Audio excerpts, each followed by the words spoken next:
मोक्षमार्गस्य नेतारं भेत्तारं कर्म भूभृत् ज्ञातारं विश्वतत्त्वानां वन्दे तद्गुणलब्धये। देवादिदेव एक हजार आठ श्री आदिनाथ भगवान की जय। आचार्य भगवान श्री उमा स्वामी महाराज की जय। 3 कम 9 करोड़ महामुनि राजों की जय।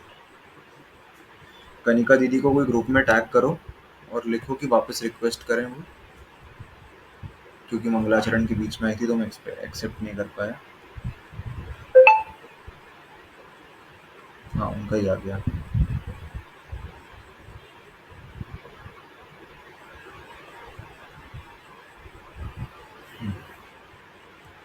कल हमने 4 या 5 सूत्र देखे थे जो जम्बूद्वीप की रचना से संबंधित थे। जम्बूद्वीप की रचना से संबंधित थे तो जम्बूद्वीप की रचना में हमने सबसे पहले 14 नदियां देखी थी। 14 नदियों का वर्णन देखा था, जो 14 नदियां हर क्षेत्र में 2-2 नदियां बहती हैं। तो सबसे पहला सूत्र जो देखा था कल, उसमें उन 2-2 नदी मतलब उन 14 नाम थे। वो नदियां कौन कौन सी थी? तो गंगा, सिंधु, रोहित, रोहितास्या, हरित, हरितकांता, सीता, सीतोदा, फिर नारी, नरकांता, और सुवर्णकूला, रूप्यकूला, और रक्ता, रक्तोदा। क्रम से हर क्षेत्र में 2-2 लगानी है। भरत क्षेत्र में गंगा, सिंधु, फिर भरत के बाद हेमवत क्षेत्र आएगा, उसमें रोहित, रोहितास्या, फिर हरि क्षेत्र आएगा, उसमें हरित, हरितकांता, फिर विदेह क्षेत्र आएगा, उसमें सीता, सीतोदा। फिर विदेह क्षेत्र के बाद रम्य क्षेत्र आएगा। रम्य क्षेत्र में कौन कौन सी 2 नदियां होंगी? नारी, नरकांता। फिर हिरण्यवत क्षेत्र में सुवर्णकूला, रूप्यकूला, और फिर उसके बाद ऐरावत क्षेत्र में रक्ता और रक्तोदा। जो पहला और आखिरी का सरोवर था, कौन कौन सा पहला सरोवर? पद्म सरोवर। और अंतिम सरोवर का नाम कौन बताएगा? सोनालिका। पुंडरीक। पुंडरीक सरोवर। पुंडरीक सरोवर। इन 2 सरोवरों में से 3-3 नदियां निकलती हैं, और बाकी के जो 4 सरोवर हैं, महापद्म, तिगिच्छ, केसरी और महापुंडरीक, इन महापुंडरीक सरोवरों में से इन 4 सरोवरों में से 2-2 नदियां निकलती हैं। ये नदियां कैसे निकलती हैं और कैसे गिरती हैं, इसका विवरण भी हमने देख लिया था कि गंगा नदी, सिंधु नदी वृषभाकार मुख में से गिरती है। अंकेश भैया ने बहुत सुंदर उसको बना के भी दिखाया है। वो इनकम्प्लीट है अभी, वो बनेगा तो और अच्छा लगेगा। ठीक है, ये हमने देख लिया था। इसके बाद इन नदियों की 14-14 हजार परिवार नदियां होती हैं, ये हमने देख लिया था। एक विशेष चीज क्या देखी थी हमने इन सूत्रों में? ये देखी थी कि इसमें से जो नदियों के 2-2 जोड़े बन रहे हैं, मतलब गंगा सिंधु में से जो जोड़ा बन रहा है, ये एक जोड़ा, फिर रोहित, रोहितास्या का दूसरा जोड़ा। तो इसमें से जो पहला नाम है, जैसे गंगा, रोहित, फिर हरित, फिर सीता, फिर उसके बाद नारी, फिर सुवर्णकूला, और फिर रक्ता, ये जो हैं ये पूर्व की ओर बहती हैं, और जिनका जोड़े में नाम बाद में आ रहा है वो पश्चिम की ओर बहती हैं। ये कैसे बहती हैं इसका पैटर्न हम कल देख चुके हैं। ठीक है, इसके बाद हमने भरत क्षेत्र का विस्तार देखा था। तो भरत क्षेत्र का विस्तार कितना बताया था? ठीक है, 526 इंटीजर 6/19 योजन। ठीक है, ये भरत क्षेत्र का विस्तार हमने देखा था। भरत क्षेत्र की रचना हमने देखी थी। तो भरत क्षेत्र की रचना कैसी होती है? ऐसा डी शेप का आकार है। उस डी शेप के आकार में ऊपर हिमवन पर्वत, बीच में विजयार्ध पर्वत होगा। फिर गंगा, सिंधु और विजयार्ध पर्वत के कारण 6 खंड होंगे उस भरत क्षेत्र के, जिसमें से 5 मलेच्छ खंड होंगे और 1 आर्य खंड होगा। उस आर्य खंड में हम रहते हैं। ठीक है, ये हमने देखा था। इस पूरे भरत क्षेत्र का विस्तार, जो उसकी लंबाई थी, वो 526 इंटीजर 6/19, 526, 6/19 योजन, ये उस क्षेत्र का विस्तार था। अब अपन 2 दिन क्या करेंगे, मेरे ख्याल से 2 दिन ऐसे लगेंगे। तो इसमें अपन क्या करेंगे, क्योंकि इसमें सूत्र है ना कैसे हैं, आगे जो सूत्र आ रहे हैं वो बहुत रैंडम मैनर में आ रहे हैं। कैसे रैंडम मैनर में आ रहे हैं कि कहीं पर क्षेत्र के बारे में वर्णन है, कहीं पर वहाँ पे रहने वाले जीवों की आयु के बारे में वर्णन है, कहीं पर कुछ और वर्णन बीच में आ जाएगा, कहीं पर आर्य और मलेच्छ तिर्यंचों का आ जाएगा, फिर धातकी खंड का आ जाएगा, फिर पुष्कर द्वीप का आ जाएगा। तो हम अभी अगली 2 क्लासेस में क्या करने का प्रयास करेंगे, हम इस जम्बू द्वीप को डिटेल में और ढाई द्वीप को डिटेल में रचना समझ लेंगे बिना सूत्रों को पढ़े। ठीक है, हम इनकी रचना समझ लेंगे तो उससे क्या होगा, आगे के सूत्र सिर्फ पढ़ करके हमको समझने रहेंगे, बार बार फिर ड्रॉ करके रैंडम रैंडम चीजें ड्रॉ करके नहीं बताना पड़ेगा। जैसे हमने अभी भरत क्षेत्र को चालू करा है, भरत क्षेत्र की रचना को चालू करा है, फिर भरत क्षेत्र की रचना के बाद हम क्रम से आगे आगे के क्षेत्रों की रचनाओं को देखते जाएंगे, जिससे कि क्या होगा, हमको आसानी होगी एक बार में उस चीज को समझने की। फिर हमको सिर्फ सूत्र पढ़ने के लिए रहेंगे और एक्सप्लेन करने के लिए बहुत कम बचेगा, हम पूरा पहले ही पढ़ चुके होंगे। इसीलिए मैंने बोला कि 2 दिन क्लास अटेंड कर लेना, क्योंकि 2 दिन में क्या होगा कि हम इन क्षेत्रों की रचनाओं को अच्छे से जान लेंगे। सूत्र नहीं ले रहे हैं हम 2 दिनों में, हम सिर्फ रचनाओं को समझेंगे डायग्राम्स और फिगर्स के माध्यम से। ठीक है, तो हमने क्योंकि भरत क्षेत्र के बारे में चालू करा है, तो हम इस भरत क्षेत्र में जो जो चीजें आ रही हैं उनको एक बार विस्तार से पढ़ने का प्रयास करते हैं। भरत क्षेत्र कैसा बनाया था हमने, ये देखो, ये भरत क्षेत्र बनाया था, ये देखो भरत क्षेत्र। इस भरत क्षेत्र में अपन ने क्या देखा था कि ये हिमवन पर्वत है। ठीक है, ऐसा डी शेप का भरत क्षेत्र रहेगा और ये बीच में विजयार्ध पर्वत है। ठीक है, तो हम आज विजयार्ध पर्वत की रचना को सबसे पहले देखेंगे। विजयार्ध पर्वत की रचना कैसी होती है, तो विजयार्ध पर्वत यहाँ पर है। ये भी दीवार जैसा ही स्ट्रक्चर है, जैसे बाकी सबका दीवार जैसा स्ट्रक्चर बताया था वैसा ही स्ट्रक्चर है, लेकिन दीवार में उसमें क्या है, कुछ कटनियां हैं। देखो जैसे ऐसा शेप है सीढ़ियों जैसा। ठीक है, ये विजयार्ध पर्वत को कहाँ से देख रहे हैं हम, साइड से। ये कैसा व्यू है, ऊपर का व्यू है। ये विजयार्ध पर्वत के साइड का व्यू है, जैसे पहाड़ को साइड से देखते हैं तो अपने को ऐसे ट्रायंगल शेप का दिखता है ना, वैसा साइड का व्यू है ये। ठीक है, तो ये विजयार्ध पर्वत नीचे से कितना विस्तार वाला है, 50 योजन विस्तार वाला। विजयार्ध पर्वत नीचे से 50 योजन विस्तार वाला है। ठीक है, ये 50 योजन विस्तार वाला है। इससे 10 योजन ऊपर जाकर के पहली कटनी है। ठीक है, पहली श्रेणी या पहली कटनी कहते हैं इसको। तो यहां से 10 योजन ऊपर जाकर के पहली कटनी, जिसका विस्तार 10 योजन का है। फिर वापस 10 योजन ऊपर जाकर के दूसरी कटनी, जिसका विस्तार वापस 10 योजन का है। और फिर 5 योजन ऊपर जाकर के तीसरी कटनी, जिसका विस्तार 10 योजन का है। तो टोटल हाइट कितनी हो गई, 10, 10 और 5। टोटल विजयार्ध पर्वत 25 योजन ऊंचा और 50 योजन चौड़ा है।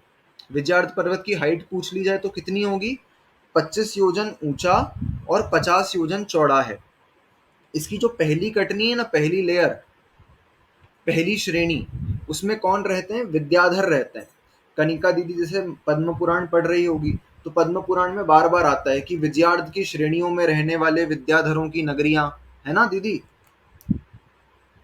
हाँ भाई हाँ। हाँ, तो विद्याधरों की नगरियां कहाँ पर हैं, तो विद्याधरों की नगरियां इस पहली कटनी, पहली श्रेणी पर विद्याधर राजा रहते हैं। श्रेणी बोले तो मतलब रोड टाइप का समझे क्या? हाँ, क्या ऐसा समझे जैसे मतलब? टेरेस फार्मिंग करते तो अपन टेरेस बना देते हैं ना। हम्म। हाँ, तो वैसा समझना है उसको। रेंज तो एक पहाड़ों की सीक्वेंस को कहा जाता है। ठीक है, ऐसी 10 योजन की पहली उसकी कटनी है, स्टेयर जैसी बिल्कुल। ठीक है, तो ये पहली जो है, यहाँ पर विद्याधरों की नगरियां हैं, इस तरफ भी और इस तरफ भी। ठीक है, विद्याधर मनुष्य ही होते हैं, मगर उनके पास कुछ विद्याएं होती हैं। ठीक है, जैसे रावण ने कई विद्याएं सिद्ध करी थी, ऐसी कुछ विद्या उनको जन्म से प्राप्त होती हैं, इसीलिए वो विद्याधर कहलाते हैं। अब वो क्या मनुष्य मोक्ष भी जा सकते हैं, तो हाँ, वो मनुष्य मोक्ष भी जा सकते हैं। कैसे जा सकते हैं, तो उनको अपनी सभी विद्याओं का त्याग करके मुनि दीक्षा लेनी पड़ेगी। तो ये जो श्रेणियां है ना, यहाँ पर विद्याधर निरंतर तपश्चरण भी करते हैं, रहते भी हैं, उनके भवन बने हुए हैं, महल बने हुए हैं, उनके राजा होते हैं। ठीक है, इस प्रकार से वहां पर निरंतर अपने यहाँ जैसे ही रहता है, एकदम सिमिलर जैसे अपने यहाँ सिस्टम चलता है ना, राजा प्रजा का, वैसा ही वहां पर भी चलता है। इधर जो ये दोनों श्रेणियां दिख रही है ना, तो यहाँ पर मुनि महाराज भी बनते हैं वो लोग, और यहाँ से मोक्ष भी प्राप्त कर लेते हैं। ये जो विद्याधरों की श्रेणियां है ना, यहाँ पर निरंतर चौथा काल लगा रहता है। ठीक है, मतलब यहाँ से जैसे अपने अभी पंचम काल चल रहा है, इस आर्य खंड में पंचम काल चल रहा है भले। ठीक है, सबसे पहली बात तो देखना, ये जो 5 मलेच्छ खंड और एक आर्य खंड है ना भरत क्षेत्र में, तो काल परिवर्तन सिर्फ आर्य खंड में होता है, बाकी सब जगह पर काल परिवर्तन नहीं होता है। ये जो 5 मलेच्छ खंड बनाए हैं, यहाँ पर काल परिवर्तन नहीं होता है, काल परिवर्तन सिर्फ आर्य खंड में होता है। ठीक है, तो विजयार्थ पर्वत पर काल परिवर्तन होता है क्या? नहीं, विजयार्थ पर्वत पर भी काल परिवर्तन नहीं होता। ठीक है, तो यहाँ पर निरंतर चौथा काल चलता रहेगा। तो वो विद्याधर क्या करते हैं, विद्याधर निरंतर तपश्चरण भी कर सकते हैं और यहाँ से उनकी मोक्ष प्राप्ति भी होती रहती है। ठीक है, यहाँ पर ऐसा नहीं है कि अपने आप पंचम काल चल रहा है तो विजयार्थ पर्वत पर भी पंचम काल चल रहा होगा, नहीं, वहां पर मोक्ष जा सकता है। हाँ भैया। जो बाकी के जो मलेच्छ खंड है, यहाँ पे कौन से, यहाँ पे तो होता होगा ना काल परिवर्तन की, यहाँ पे नहीं, भी नहीं यहाँ होता? पे भी काल परिवर्तन नहीं होता, काल परिवर्तन सिर्फ इतने से हिस्से में होता है। तो वहां पे कौन से काल चलते, जैसे विजयात पर्वत पे चतुर्थ काल, हाँ, और बाकी विजयार्थ पे के जो चतुर्थ काल, यहाँ पर सदैव पंचम काल लगा रहेगा। अच्छा, है ना, दुखमा हमेशा काल जो है ना, मलेच्छ वैसी खंड में। परिस्थितियां रहेगी यहाँ पर हमेशा। ठीक है। ठीक है, तो ऐसा, ये पहली श्रेणी हमने देख ली। दूसरी श्रेणी जो होती है 10 योजन ऊपर जाकर के 10 योजन विस्तार वाली, 10 योजन ऊपर जाकर के 10 योजन विस्तार वाली, ये दूसरी श्रेणी रहती है। यहाँ पर आभियोग्य जाति के देव रहते हैं। ठीक है, आभियोग्य देवों की जाति का नाम है, जो हम अगले अध्याय में पढ़ने वाले हैं। ठीक है, तो ये आभियोग्य जाति के देव यहाँ पर रहते हैं, मतलब देव रहते हैं, उनके भवन बने हुए हैं। अपन ने देखा खर और पंख भाग में भी भवनवासी और व्यंतर देव रहते थे, मोस्टली उन्हीं के ही निवास स्थान यहाँ पर भी प्राप्त हैं। ठीक है, तो ये क्या है उनका, जैसे कुछ हो गया, अपन समझते हैं कि बहुत अच्छे घूमने के रमणीक स्थान हो गए, पिकनिक स्पॉट जैसे समझना है अपने को उनके, कि वो घूमते हैं, बहुत सुंदर यहाँ पर जंगल है, बहुत सुंदर कुंड है। ठीक है, बहुत अच्छी ग्रीनरी है, तो अपने को ऐसा लगता है कि ऐसी अच्छी जगह पर हम घूमने जाएं। तो यहाँ पर उनके भवन इस प्रकार से बने हुए हैं कि वो यहाँ पर विचरण करने आते हैं, रमणीक स्थान है तो घूमने फिरने के हिसाब से आते हैं, और कुछ यहाँ पर निवास भी करते हैं। ठीक है, आभियोग्य जाति के देव इस श्रेणी में भी और इस श्रेणी में भी।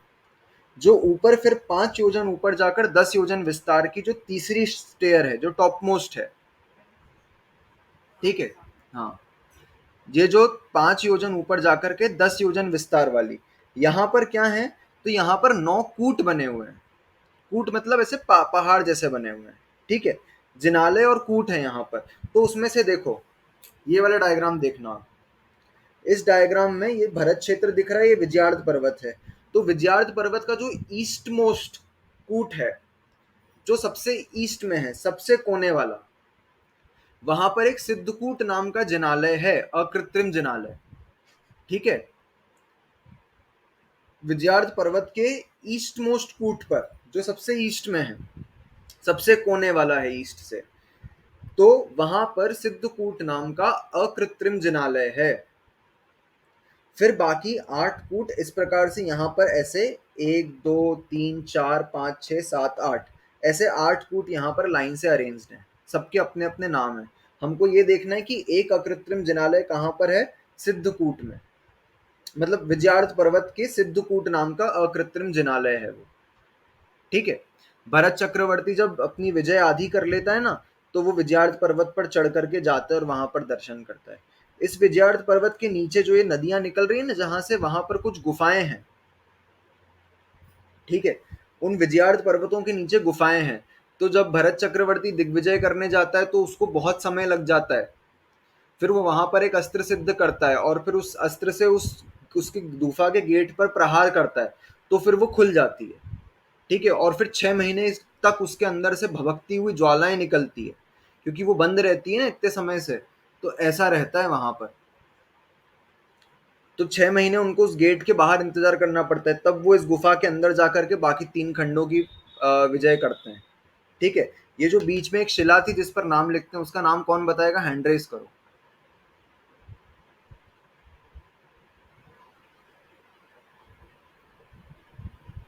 कौन बताएगा, ये जिस शिला पर नाम लिखता है चक्रवर्ती, किसी को नहीं आता? कल ही तो बताई थी।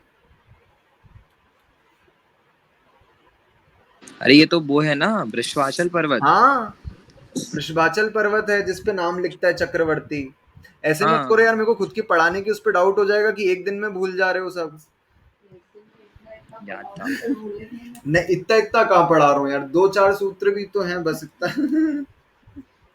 तुमने शिला बोला ना, इसलिए कंफ्यूज हो गए। वृषभाचल मैंने ये पर्वत बताया याद था कि था। शिला जैसा पर्वत है, वो शिला जैसा पर्वत हाँ है। वृषभाचल पर्वत पता है। ठीक है, तो इस पर मैंने बोला चक्रवर्ती नाम लिखता है अपना, तो सबको वृषभाचल पर्वत नाम याद आ जाना चाहिए था। ये विजयार्ध पर्वत की रचना सबको क्लियर हो गई है। इसका फोटो ले लिया है, मैं ग्रुप पर डाल दूंगा। किसी, हाँ कनिका दीदी बोलो। जो वहां पे 9 जिनाले या 9 कूट हैं नहीं, विजयार्ध पे। जिनालय एक ही है, बाकी अच्छा सिर्फ कूट है। जिनालय, हाँ। वो सिद्ध कूट है जो सिर्फ वही जिनालय है, हाँ, और बाकी सारे। कूट है सिर्फ।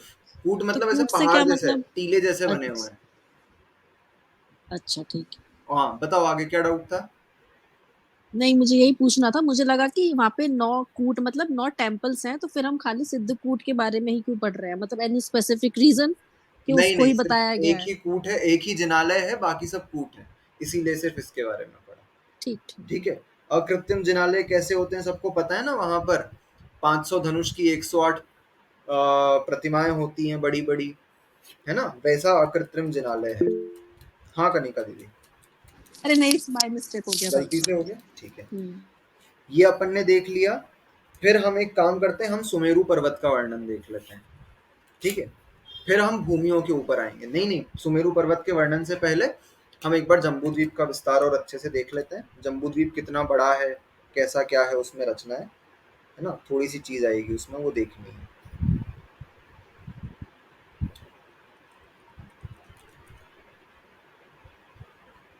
ये जो हमने आखिरी 24 नंबर का सूत्र पढ़ा था, इस 24 नंबर के सूत्र के बाद 25 नंबर का जो सूत्र है, उसमें क्या बताया गया है कि सभी पर्वत क्षेत्र और पर्वत का विस्तार दुगना दुगना होता चला जाता है। ठीक है, वो अपन पढ़ेंगे जब अपन सूत्र पढ़ना स्टार्ट करेंगे। अभी मैंने बस बता दिया है कि सभी पर्वतों और क्षेत्रों का विस्तार, भरत क्षेत्र का विस्तार बता दिया था। अब इसके बाद दुगना दुगना होता चला जा रहा है सबका विस्तार। ठीक है, तो हम एक बार इसको देखते हैं कैसे बनता है ये। सूत्र में लिखा है ये कि भरत क्षेत्र का विस्तार बता दिया है, 526 और 6/19 योजन इस क्षेत्र, भरत क्षेत्र का विस्तार बता दिया है। ठीक है, अब इसके बाद क्या बोला कि इसके बाद वाले पर्वत का विस्तार इससे दुगुना, फिर बाद वाला जो क्षेत्र है उसका विस्तार इस पर्वत से दुगुना, फिर इसके बाद वाला जो पर्वत है उसका विस्तार इस क्षेत्र से दुगुना, फिर इसके बाद ये जो क्षेत्र हारा है इसका विस्तार इस पर्वत से दुगुना। तो अगर अपन देखें, अपन ने इस जो जम्बू द्वीप का जो मैप बनाया है, इसको कैसा बनाया है कि क्षेत्र को तो इतना मोटा बनाया है और पर्वत को एक लाइन बनाई है। ठीक है, तो इस सूत्र के हिसाब से ये मैप बिल्कुल गलत है। क्यों?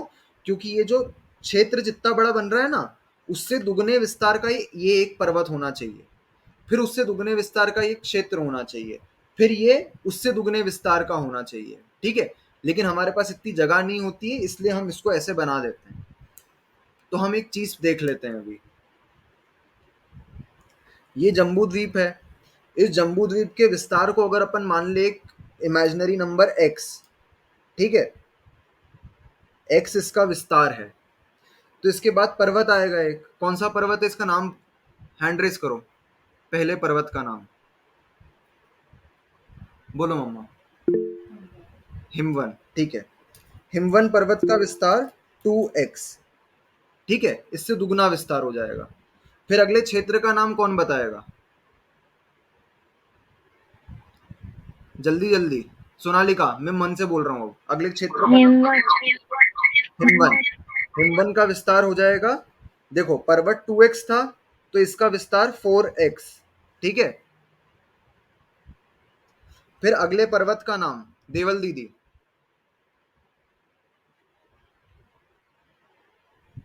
मुझे हेमवत नहीं याद क्षेत्र है है। देवांग। हाँ, मुझे नहीं याद है। नहीं याद है हितेन। पर्वत का नाम बताना है।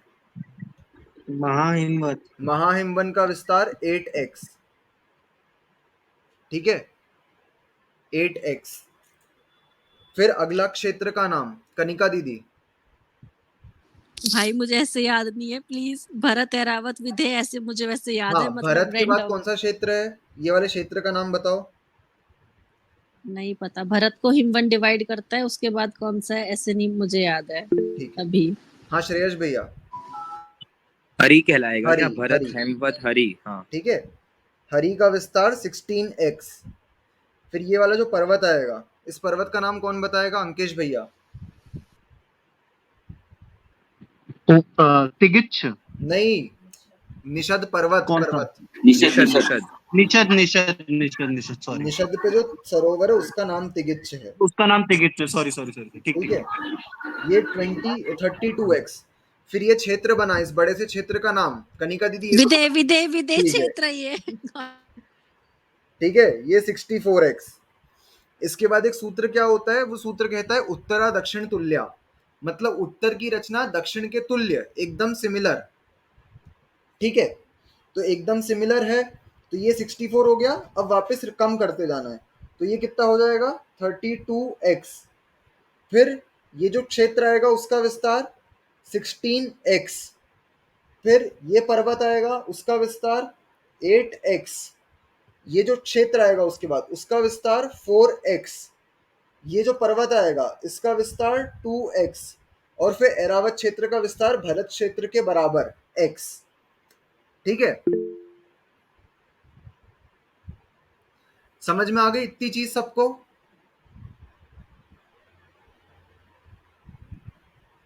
किसी ने हैंड रेस करा था अभी? सौरभ भैया शायद।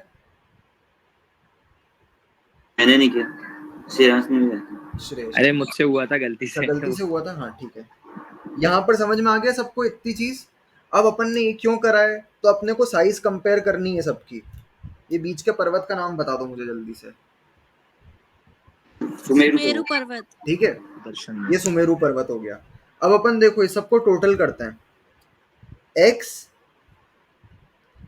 Plus 2x 3x, 3x plus 4x 7x, 7x plus 8x 15x, फिर 15x plus 16x 31x, 31x plus 32x 63x। ठीक है, 63x।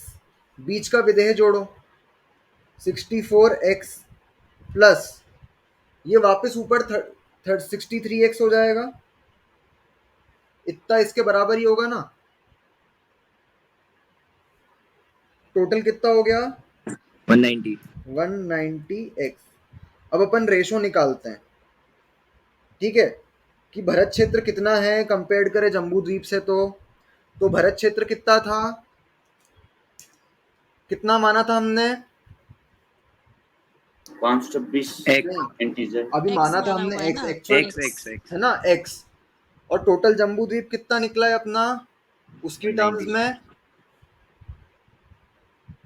190x। थोड़ा सा मैथ्स है, समझना है। तो जम्बू द्वीप जो है वो पूरे जो भरत क्षेत्र है वो पूरे जम्बू द्वीप का 1/190 हिस्सा है। ठीक है, इस पूरे जम्बू द्वीप का ये भरत क्षेत्र 1/190 हिस्सा है। ये एक सूत्र में आगे आएगा अभी। ठीक है, मतलब अगर अपने को इस मैप को एकदम स्केल से बनाना है, जो जितना है उतना बनाना है। ठीक है, तो क्या करना पड़ेगा? ये जो इसका डायमीटर है ना, इस सर्कल का डायमीटर, इस सर्कल के डायमीटर को लो 190 सेंटीमीटर का। ठीक है, इस डायमीटर को 190 सेंटीमीटर का लो, तो भरत क्षेत्र का विस्तार कितना बनेगा? मात्र 1 सेंटीमीटर। ठीक है, समझ में आ रहा है? मैं इसलिए कंपेयर करके बता रहा हूं कि सोचो भरत क्षेत्र कितना छोटा सा है। मतलब 2 मीटर का अगर अपन जम्बू द्वीप बनाए, लगभग लगभग 2 मीटर का, तो करीब करीब 1 सेंटीमीटर का सिर्फ भरत क्षेत्र बनता है। सिर्फ 1 सेंटीमीटर, इतना सा। ठीक है, तो अपना भरत क्षेत्र वैसे ही बहुत छोटा है जम्बू द्वीप से। और फिर इतनी उसके भी 5-6 हिस्से हैं, उसमें भी हम आरेखंड इतने और से हैं। हाँ, उसके और फिर डिवीजन करने हैं। आधा सेंटीमीटर का आरेखंड बनेगा। और उसमें भी एक डॉट, माइक्रोस्कोपिक डॉट के बराबर अपनी दुनिया बनेगी। ठीक है, माइक्रोमीटर्स में जाना पड़ेगा अपने को, अपनी दुनिया बनानी है इसके अंदर। तो इतनी चीज सबको समझ में आ गई है। ये अपन ने जो भरत क्षेत्र का रेशो निकाला है, अंकेश भैया, हितेन और देवल दीदी का अंगूठा नहीं दिख रहा मुझे। और यहाँ 100 गज के घर के लिए लड़ाई होती है। 100 गज के घर के लिए 100 गज बहुत ज्यादा नहीं बोल दिया? बहुत बोल दिया ऐसे। ठीक है, अब अपन जो चीज देख रहे हैं वो सुमेरु पर्वत की रचना देख लेते। एक बार मुझे बनाने पड़ेगी ड्रॉ करके, उसके बाद देखेंगे अपन। ठीक है,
सुमेरु पर्वत की हाइट कौन बताएगा मुझे?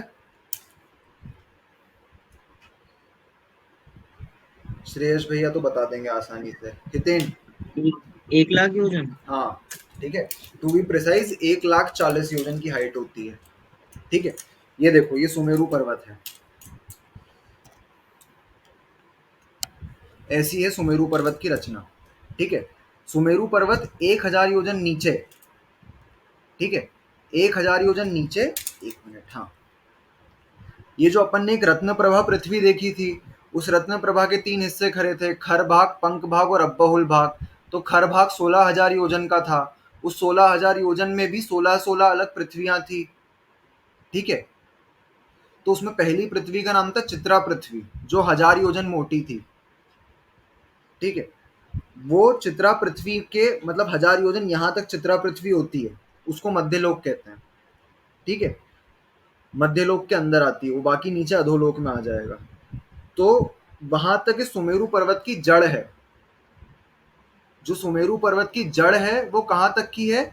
नीचे 1000 योजन। जो हमारी जमीन दिख रही है, इस जमीन से 1000 योजन नीचे तक, 1000 योजन नीचे तक, चित्रा पृथ्वी में 1000 योजन नीचे तक इसकी जड़ है। तो 1000 योजन का नीचे है और ऊपर कितने का है? 99,040 योजन का। ठीक है, 99,040 योजन का ऊपर है। तो कैसा बनता है ये? जो एकदम जमीन की लेवल है, इस लेवल पर आकर 4 वन है सुमेरु पर्वत में। ठीक है, 4 वन है। तो जो जमीन की लेवल पर वन है, उस वन का नाम है भद्रसाल वन। ठीक है, भद्रसाल वन। ये लिखते जाना, नहीं तो मैं इसकी फोटो भी भेज दूंगा, कोई दिक्कत नहीं है, लेकिन आप लिखोगे तो आपको अच्छे से याद होगी चीजें, ड्रॉ ही कर ले रहे हैं। है ना? ड्रॉ करो अच्छे से, या ऐसा लिख लो कि सुमेरु पर्वत में सबसे नीचे जो वन है उसका नाम भद्रसाल वन है। ठीक है, सबसे नीचे पहला वन भद्रसाल वन। ठीक है, इस ये पूजन भद्रसाल, में भी आता है ना? हाँ ये नंदीश्वर दीप की पूजन में आता है हाँ, शायद, पंचमेरु और जयमाला में। हाँ, पंचमेरु नंदीश्वर की पूजा एक पंचमेरु साथ करते हैं ना, नंदीश्वर की, हाँ उसमें तो आता है इसीलिए ये। उसमें आएगा, क्योंकि हम्म, मेरू के जिनालयों की पूजा कर रहे हैं ना, इसीलिए। ठीक है, तो ये पहले वन भद्रसाल वन।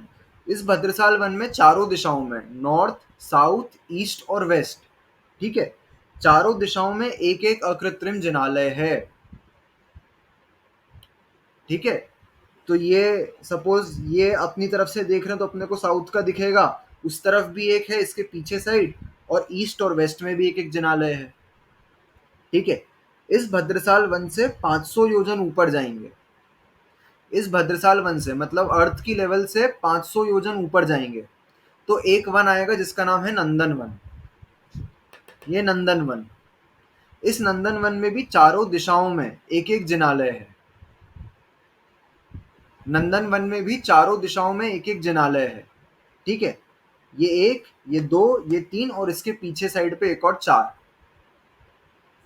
फिर इससे 62,500 योजन और ऊपर जाना है। ये नंदन वन की हाइट से 62,500 योजन ऊपर, 62,500 योजन ऊपर। तो यहाँ पर एक वन है जिसका नाम है सोमनस वन। सोमनस वन। उस सोमनस वन में भी चारों दिशाओं में एक एक जिनालय है। ठीक है, फिर उस सोमनस वन से 36,000 योजन की ऊंचाई पर जाना है। 36,000 योजन की ऊंचाई पर जाएंगे तो एक आखिरी वन है जिसका नाम है पांडुक वन। ठीक है, उस पांडुक वन में भी चारों दिशाओं में एक एक जिनालय है। फिर इस पांडुक वन के बीचों बीच, एकदम बीचों बीच, एक 40 योजन की चूलिका। चूलिका किसको बोलते हैं? पीक। सुमेरु पर्वत की जो पीक है, वो पीक कितनी बड़ी है? 40 योजन की। हाइट उसकी कितनी है? 40 योजन। ठीक है, यहां से गिनना चालू करो तो कितना हो जाएगा? 63,500 प्लस 62,500, 63,000, 63,000 पर 36,000, 99,000, और 99,000 प्लस 40, तो टोटल हाइट कितनी हो गई जमीन से ऊपर इसकी? 99,040 योजन। ये उसकी पीक यहाँ पर खत्म हो रही है, और मध्यलोक यहीं पर खत्म हो जाता है फिर। ठीक है, मध्यलोक इधर खत्म हो जाता है। फिर इससे एक आड़े बाल के अंतर से, खड़ा बाल नहीं, ऐसा किसी का लंबा होता है किसी का छोटा होता है, इसके एक आड़े बाल के अंदर से स्वर्ग का पहला विमान चालू हो जाता है। ठीक है, तो अपन ने देख लिया इस सुमेरु पर्वत की रचना को देखा। सुमेरु पर्वत में क्या है? 1000 योजन नीचे उसकी जड़ है। फिर 4 वन है, भद्रसाल वन, नंदन वन, सोमनस वन और पांडुक वन। ठीक है, भद्रसाल वन जमीन की लेवल पर है। भद्रसाल वन से 500 योजन ऊपर जाकर नंदन वन है। नंदन वन से 62,500 योजन ऊपर जाकर सोमनस वन है। उस सोमनस वन से 36,000 योजन ऊपर जाकर, सॉरी, नंदन वन से 36,000 योजन, 62,500 सोमनस, और सोमनस से 36,000 ऊपर जाकर पांडुक वन। ठीक है, इस पांडुक वन में ही शिलाएं हैं जिनके ऊपर तीर्थंकरों का जन्माभिषेक होता है। सुमेरु पर्वत पर शिलाएं हैं ना? हाँ दीदी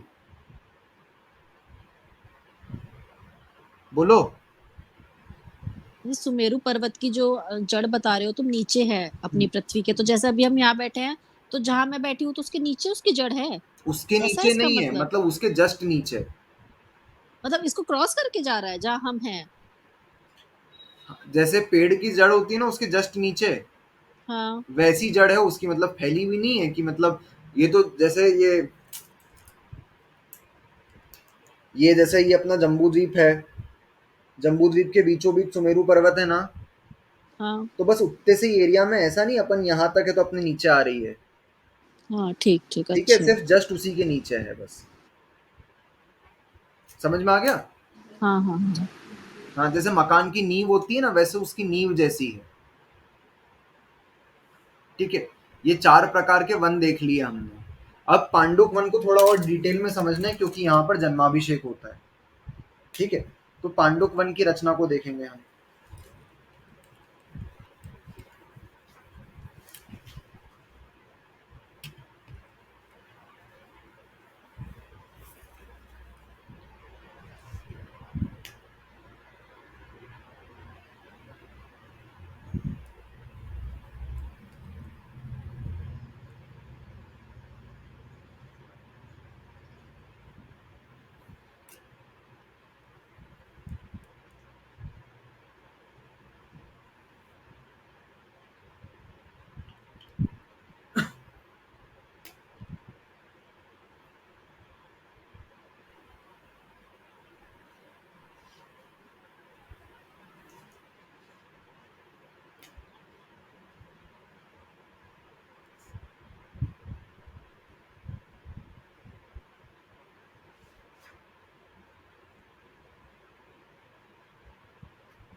हाँ भैया, कोई डाउट है?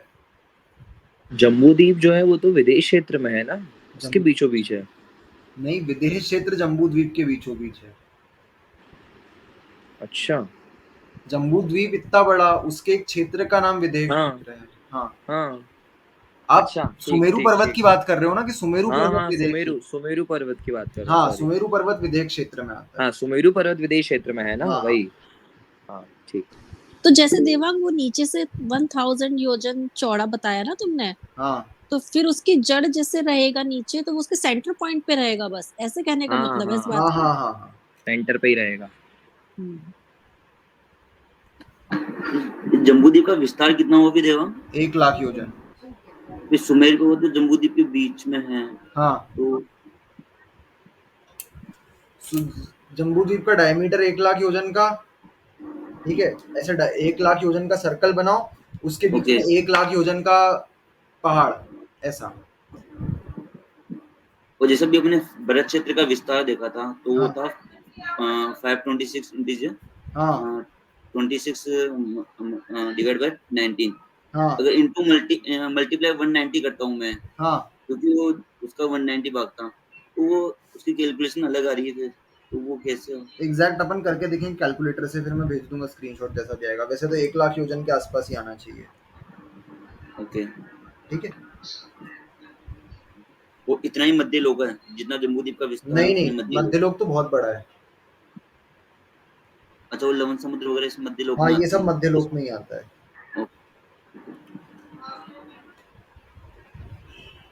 अरे आ जाता है, 190 से मल्टीप्लाई करो तो 1 लाख आता है। मैं देखता हूँ।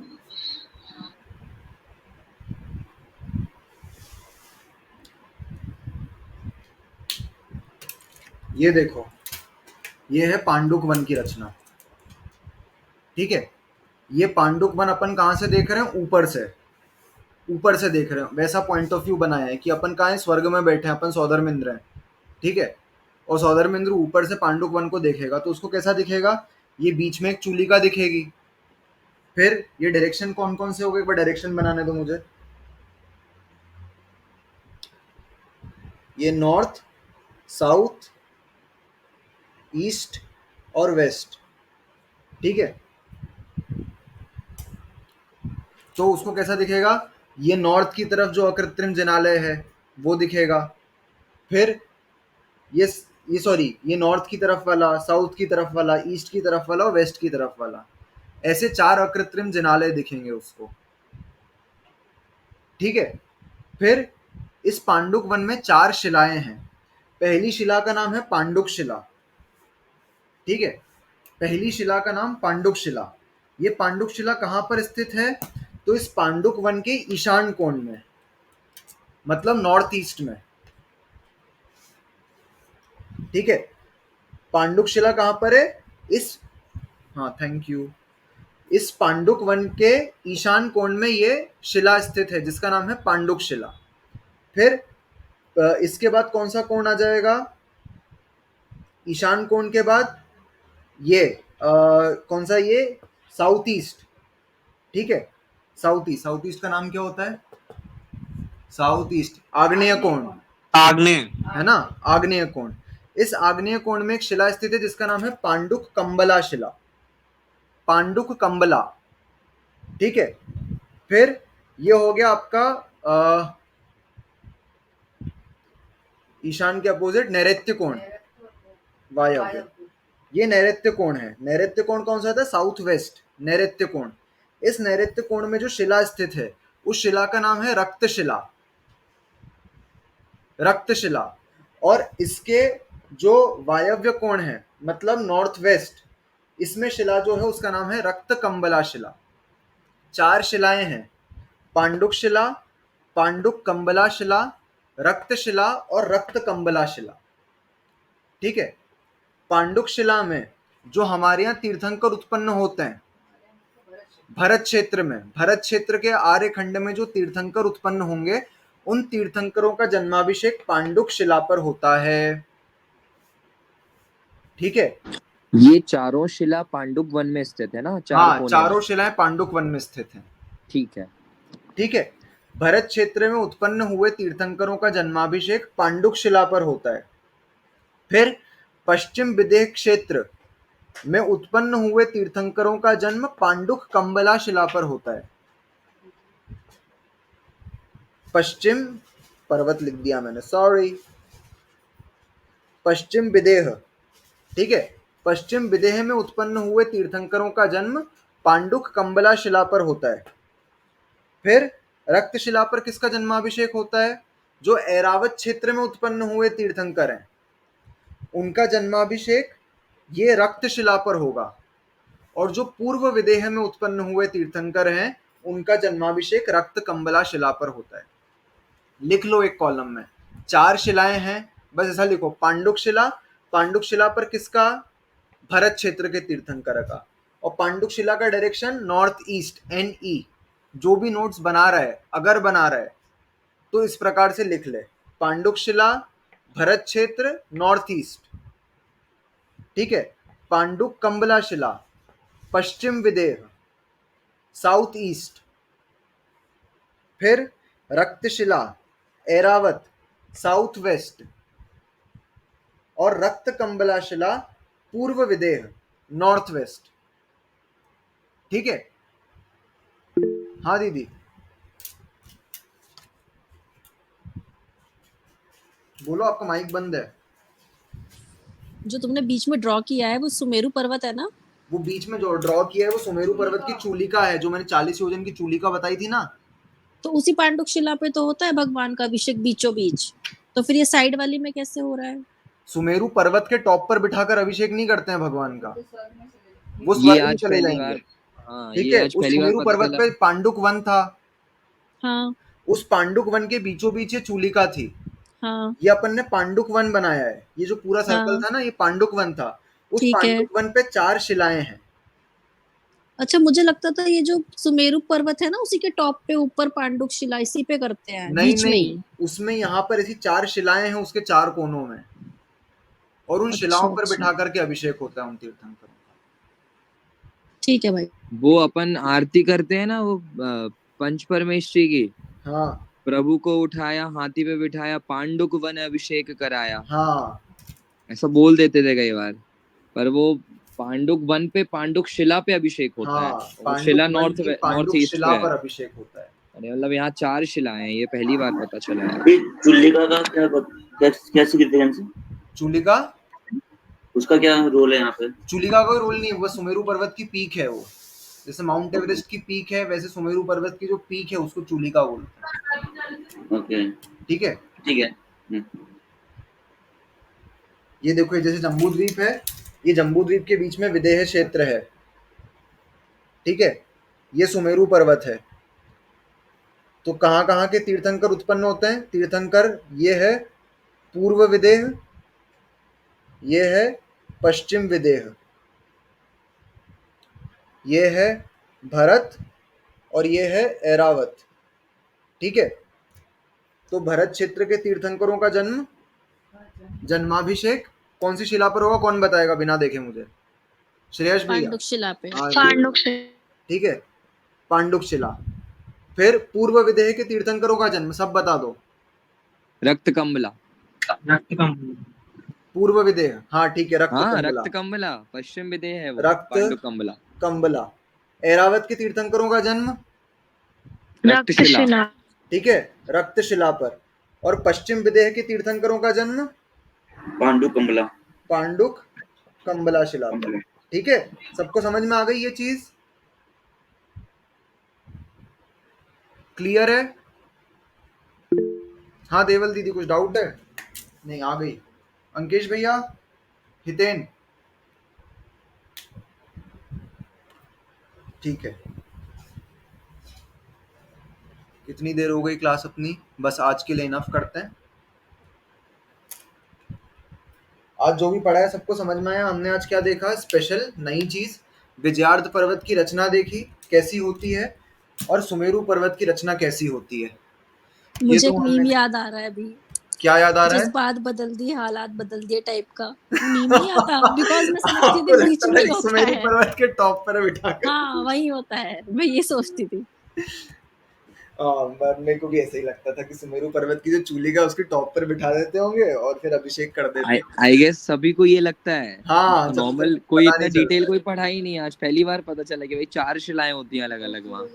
अब इससे ये समझ में आ रहा है कि 4 भूमियों में, 4 क्षेत्रों में तीर्थंकरों का जन्म होता है। हाँ पूर्व विदेह, पश्चिम विदेह, भरत क्षेत्र, ऐरावत क्षेत्र। तो इससे हम लगा सकते हैं कि यहाँ इन जगह तीर्थंकरों का जन्म होता है। हाँ, और उनकी सब। संख्या कितनी हो सकती है एक साथ हाँ, अपन मध्य अगली लोक में? 2-3 क्लासेस के अंदर सबकी संख्या बनाएंगे। हाँ कितने हो राइट, सकते हैं। इसी से समझ आ जाएगा। वो सिद्धिशिला वाला भी बड़ा मिथ है, हाँ, कि वो सिद्धिशिला पर विराजमान होते हैं जबकि वो ऊपर जाकर के विराजमान हो जाते हैं। बोलो, आप क्या बोल रहे थे? आप कुछ बोल रहे थे? नहीं, ठीक है। तो अपन ने विजयार्ध पर्वत की रचना को समझा, विजयार्ध पर्वत पर कौन रहता है ये समझा, उसमें एक जिनालय है उसका नाम देखा। फिर हम सुमेरु पर्वत पर आए। सुमेरु पर्वत पर 4 वन, भद्रसाल वन, नंदन वन, सोमनस वन, पांडुक वन, ये 4 वन है।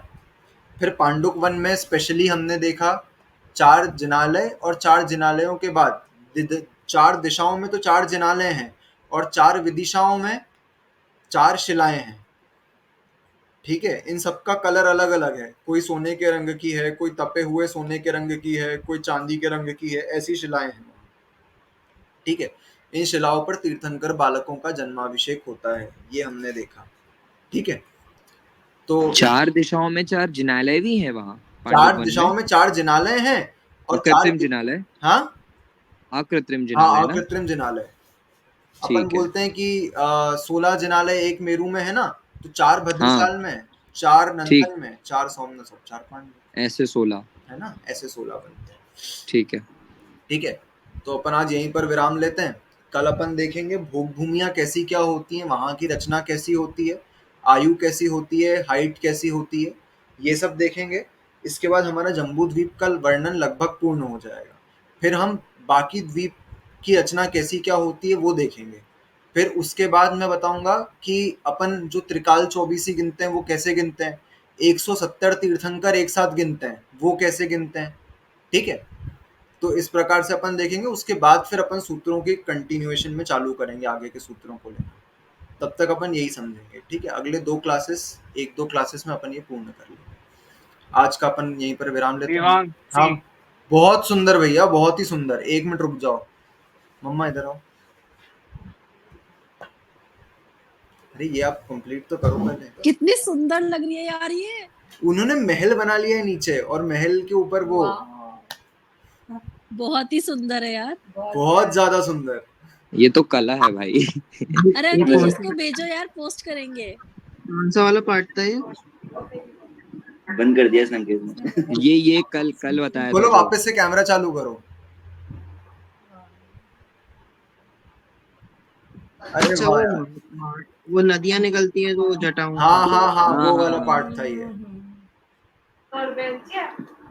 वाह यार, बहुत ही सुंदर, मजा आ गया देख के। बहुत सुंदर बना है, नो डाउट। इसीलिए बोलती हूँ अंकेश को देवांग है। हाँ, अंकेश देवांग मिश्रा का बेटा है, ठीक है। आ जाओ तो यहीं रहने। मैंने बोला था ये देवांग और मेरी बात होती है आंटी। बीच में ऐसे मंडाला आपका वही वाओ। देखा ना। तो आज मैंने मम्मी को बताया, तो मम्मी भी यहाँ पर ऐसे हरिहर भगवान की, सिद्ध भगवान की वो बनाएगी, और फिर इसके अच्छा आसपास वो बनाएंगी ऐसे। अच्छा बना है, सुंदर कलरफुल है बहुत। हाँ, कंप्लीट हो जाएगा तो भेजूंगा, ठीक है। जिनवाणी स्तुति करें आज अपन, ठीक। शास्त्र पठन में मेरे द्वारा यदि जो कहीं कहीं प्रमाद से कुछ अर्थ वाक्य पद मात्रा छूट गई, सरस्वती मेरी उस त्रुटि को कृपया क्षमा करें, और मुझे कैवल्य धाम में माँ अविलंब धरें। वांछित फलदात्री चिंतामणि सदृश मात्र तेरा, वंदन करने वाले मुझको मिले पता मेरा। बोधि समाधि विशुद्ध भावना आत्म सिद्धि मुझको मिले, और मैं पा जाऊं माँ मोक्ष महासुख को। द्वादशांग जिनवाणी मातेश्वरी की जय। सभी का अवसर करेंगे।